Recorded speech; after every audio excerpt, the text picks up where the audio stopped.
Welcome back to another episode of the Perspective Podcast, unlocking the world's perspectives in just minutes. I'm Peony Lee, your host, and today, get ready for a whirlwind journey as we explore social media's implications on dopamine. So, let's delve into this week's science news. After coming back from school, you say, maybe I'll have a small break.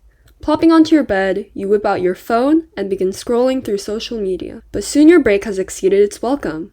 Yet the urge to keep scrolling is too great.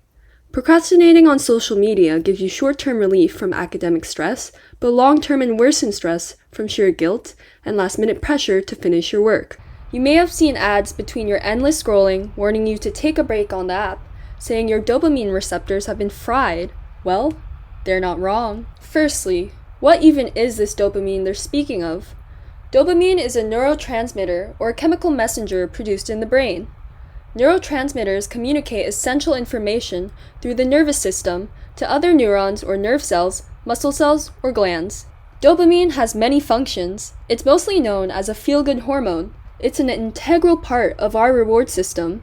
Human behavior is designed to search for activities that secrete dopamine, which make us feel a sense of pleasure and reward. This increases our desire for more of this happy chemical, which ties to our motivation and addictions. For example, you can't stop gorging on a pack of cookies. This is because sugary foods release high amounts of dopamine, which then motivates our brain to repeat that action of eating the sweets. After all, it makes our brains feel good.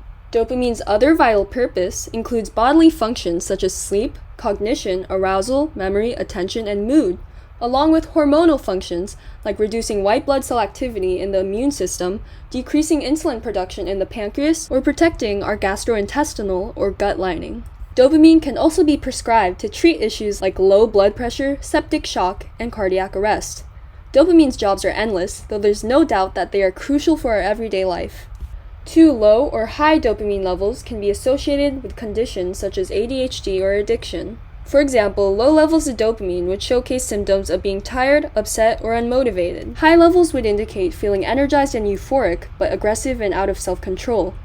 With ideal balanced dopamine levels, you should be feeling focused, happy, and motivated. It also enables feelings of pleasure deeply rooted in the brain's reward system and motivation. For instance, smelling your favorite pizza place across the street already releases dopamine, triggering your motivation to fulfill this sudden craving and unlock even more happy chemicals. Let's talk about how it works. First, the amino acid tyrosine is converted to another amino acid L-dopa. An enzyme, dopa decarboxylase, as its name suggests, decarboxylates or takes away a carboxylic acid group from the L-dopa, forming dopamine. There are areas of the body with dopamine neuron concentrations.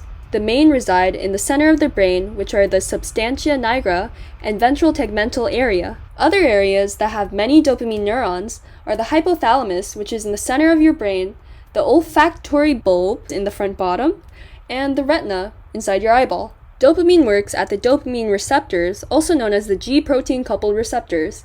A transporter protein, literally called dopamine transporter, removes dopamine from the receptor, from the synaptic cleft, which is a microscopic space between the neurons. Basically, an electrical charge is emitted during the movement of dopamine from one neuron to another, which is also known as a synapse. Dopamine pathways carry dopamine from these concentrated parts to other parts of your brain. One main pathway is the mesocortical pathway, stretching all the way from the ventral tegmental area throughout the cerebral cortex. Let's get a rough idea of where this pathway goes.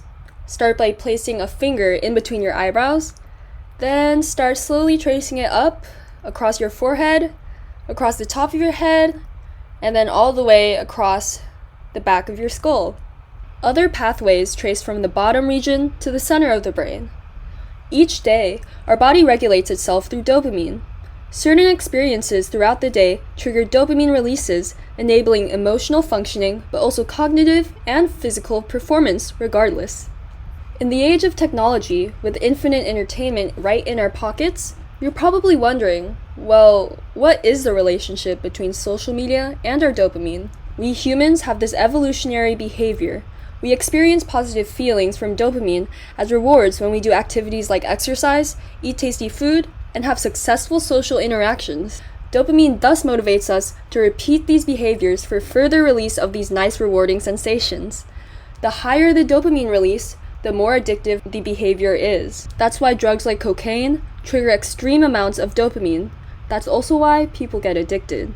Though not as intensely, the same dopamine pathways used when doing drugs are activated when positive social stimuli or responses, such as messages from family and friends or smiling faces. Our behavior is wired to predict rewards based on stimuli that have preceded these rewards in the past. We expect the reward of notifications on social apps. With little cost but high potential for reward, we habitually check our inboxes for a chance to regain that dopamine release resulting from the notification. Apps like Facebook and Instagram are programmed to deliver many notifications to keep you checking them in anticipation for that reward sensation. Additional algorithms are meant to keep you stuck scrolling with your dopamine reward system in mind. A study from the National Library of Medicine found evidence that higher social app activity is linked to lower dopamine synthesis capacity in the putamen region of the brain.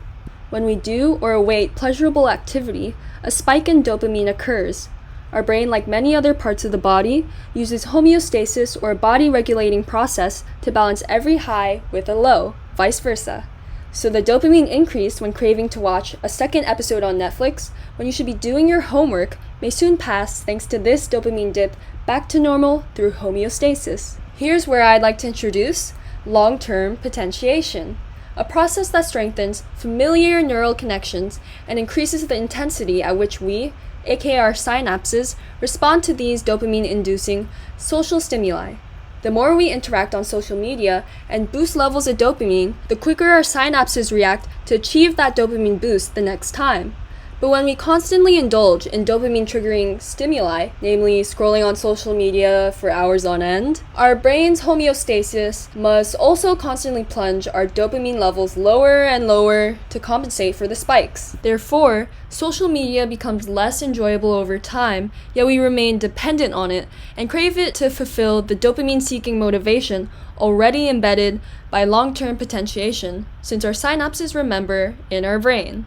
Then what implications does social media have on society's well-being concerning dopamine? Scrolling and overconsumption of digital media poses issues such as the fact that social media is always readily accessible. Unlike other stimulants like drugs, which eventually run out, or online shopping addictions where we deplete our bank accounts at some point, we can always reach for a dopamine spike right in our pockets with our phones, as social media is unlimited and often free. Social media is also detrimental to our attention spans and time. We're prefixed on satisfying hankerings for quick dopamine by frequently using social media. Our dopamine-addicted position, keeping us always absorbing online media and entertainment, means we're always operating in the limbic or emotional area of the brain, but not the prefrontal cortex, which involves planning and problem solving. Ultimately, we consistently escape current stress and life problems with quick digital distractions, losing tolerance to frustration and problem-solving skills society once boasted. If we don't learn to maintain healthy relationships with how often we use our phones, present and future generations will live in this addictive state of dopamine receptor frying. We will rapidly spike, then drop our dopamine levels on the daily, leaving us incompetent to face reality and drained, yet always coming back for more of those easy bursts of happiness. Worry not, as I'm about to share some actions to take if you're struggling like me. Dr. Anna Lemke, an expert on addiction, suggests replacing some digital media time with challenging activities. This can be going for a jog, conversing with a stranger, or reading a book. Unlike social media where you are detached from dedication, these activities require genuine time, effort, and commitment. You won't receive the dopamine boost before or during the activity so much as after it, but the following high of achievement will be more meaningful as you've earned it. This type of dopamine increase is much more sustainable than the one you get from your phone, as the levels don't constantly drop and rise in order to regulate staying with you longer. Another strategy is time away from your device, suggested for at least 24 hours or even up to a month. This will allow one to gain freedom from the obsessive urge of always checking your phone and time to sit still with your thoughts, plans, and problem-solving capabilities using the prefrontal cortex, and you gain more time to do offline activities that will give you more sustainable dopamine boosts. Lessen the urge to use it as often. Try to disable notifications, set time limits on apps in the settings, and turn your display to black and white to discourage overconsumption of social media. From my perspective, I believe everyone should find a hobby that distances you from your device. Drawing, playing a sport, going on walks, cooking can provide you better memories and time away from your routine checking and scrolling. I also advocate parents and schools to educate children on their screen time habits. In this increasingly digitally connected society, we should acknowledge the significance of good relationships with spending time online to keep our dopamine levels, along with our physical and mental well-being, happy and in check. Thank you for joining us on this episode of Social Media's Implications on Dopamine. So what do you think about the recent commotion surrounding social media usage and our neurotransmitter dopamine? Remember, you can always find more captivating 3-minute videos and enriching episodes right here at the Perspective Podcast. Until next time, stay curious, stay open, and keep embracing the world's diverse perspectives. See you in the next episode.